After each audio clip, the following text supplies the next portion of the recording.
Bonjour, à la une de la presse sénégalaise de ce mercredi 19 décembre 2018, le journal L'Observateur évoque le forum des investisseurs Macky déroule le tapis rouge au privé. Venez vite investir, déclare le président Sall à la une de l'Obs.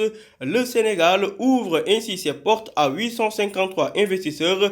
Cheikh Amar annonce un financement de 4 000 milliards de francs CFA. Locafrique met 417 milliards sur le gaz et le pétrole, nous dit l'Obs. Pour le journal LAS, lors du deuxième jour du groupe consultatif de Paris, Macky Sall a bousculé le privé national, le président de dire, je cite, ceux qui ne peuvent pas faire du fast track, c'est-à-dire en mode accéléré, peuvent s'abstenir.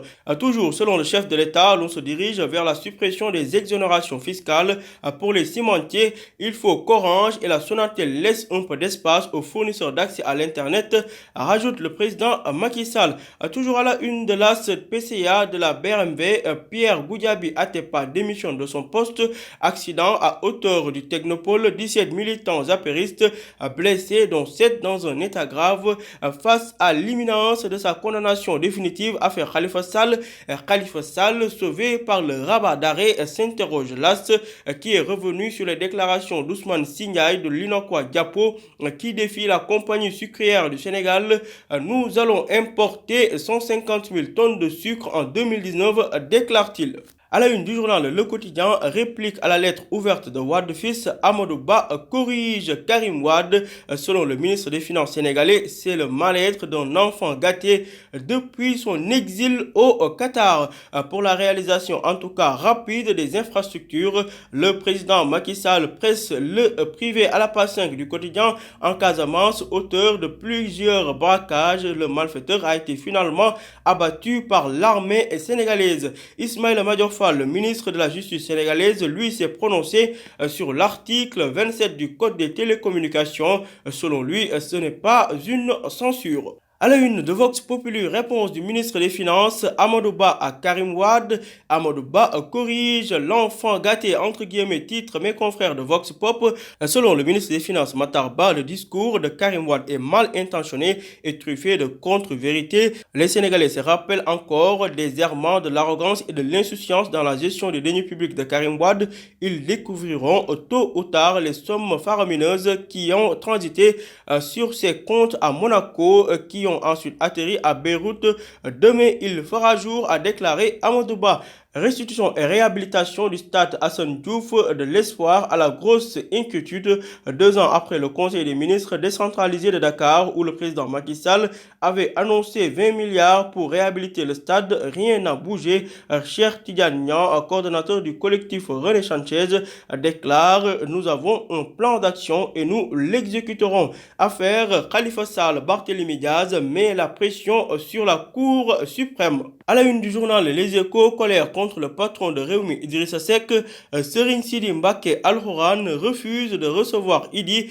Cette rencontre de 2016 à l'origine de la colère du marabout. Le camp de Idi nie et parle de surenchère en cette veille d'élection présidentielle. Le journal Les Échos évoque également à sa une la peur panique des syndicalistes du Crédit Mutuel du Sénégal, les intérêts en jeu et le choc des ambitions de certains cadres de passer DG, perte d'avantages sociaux, préservation d'intérêts personnels. La rigueur du nouvel administrateur Mbaye John et sa connaissance du secteur bancaire inquiètent une partie des syndicalistes. Le jeu trouble d'un ancien DG révoqué par la commission bancaire et qui veut revenir par la fenêtre. Tout cela à lire en détail, page 4 du journal Les Échos, qui est revenu sur l'héritage de Sidi Lamine Niasse, l'ex-PDG du groupe Walfadjri. Cheikh Niasse, le fils de Sidi, et Ahmed Khalifa Niasse se positionnent, bataille autour d'une succession. Matar Ba, le ministre des Sports, avertit le coach Aliou Cissé.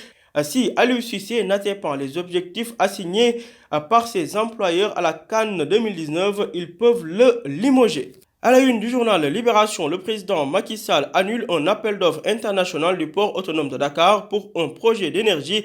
Macky gifle entre guillemets Ababakar Seder Bey, le DG du port. Soyons un peu sérieux, on ne peut pas danser plus vite que la musique, assène le président Macky Sall à Paris. Comptes et mécomptes de l'ancien régime, Amadou Ba exécute Karim Wade à la page 5 de Libération, annonce de financement pour l'énergie à Paris. Hadimba de Locafrique met 417 milliards de francs CFA sur la table, nous dit Libération. À la page 3 du journal Les Échos, meurtre avec torture et acte de barbarie. Pategnan déshabille Sambatal, ligote, brûle son sexe et son anus avec du caoutchouc, coupe le lobe de son oreille et le tabasse à mort. Les faits remontent à octobre 2014. Pategnan et son frère encourent respectivement 15 à 1 an de travaux forcés. Le délibéré attendu le 15 janvier 2019, renseigne Les Échos. Terminons avec du sport. Stade revient sur la succession du coach Mourinho viré de Manchester United.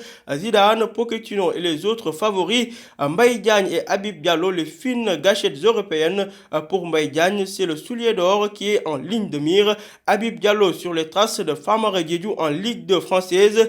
Lionel Messi, lui de son côté, savoure son 5e soulier d'or. Je suis dans la meilleure équipe du monde, a déclaré Messi. Gervinho, l'Ivoirien, lui, admire sa carrière. J'ai réalisé mon rêve de footballeur. Coupes africaines, Jaraaf et Génération Foot croient toujours à la remontada. À vos journaux et bonne lecture.